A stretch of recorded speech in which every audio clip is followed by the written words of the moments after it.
we're supposed to do. A lot of people miss this simple and obvious step, and we must have the right motivation and/or the right trigger. First of all, it's impossible to do anything if you don't know what it is. With the right motivation, or what do I mean by right? Motivation is personal and is driven by circumstances. It depends on the person, the situation, and the moment. It's generally driven by the question, what's in it for me? WIIFM, where me means the dyslexic, not the teacher, and not in response to a threat or a bribe. That's me, myself, not you. This can be a real big issue when trying to motivate a dyslexic. It's also important to remember the right trigger.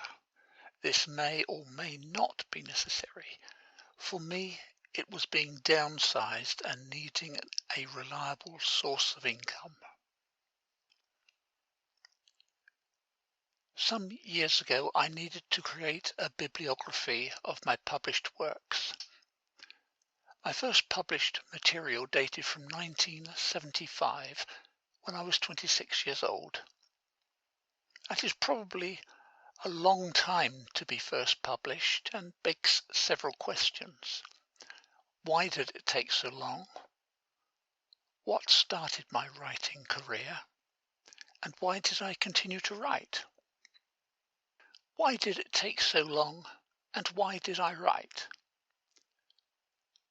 I guess my answer is having a reason and an opportunity. When I started work as a circuit designer, I applied to half a dozen or so trade magazines. Every month I received these magazines.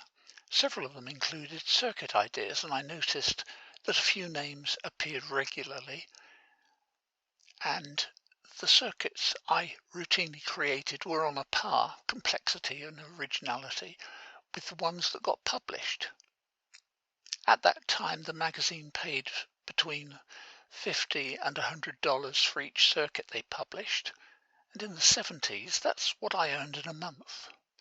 Why did I continue writing? It also felt good to see my name in print. Published circuit ideas paid between $50 and $100, which was nearly a month's pay. Writing was hard work, but then there was a high reward in doing it. Dollars, resume, recognition. Writing now passed the what's in it for me test. But I've just skipped 20 plus years, so let me get back to my first days at school.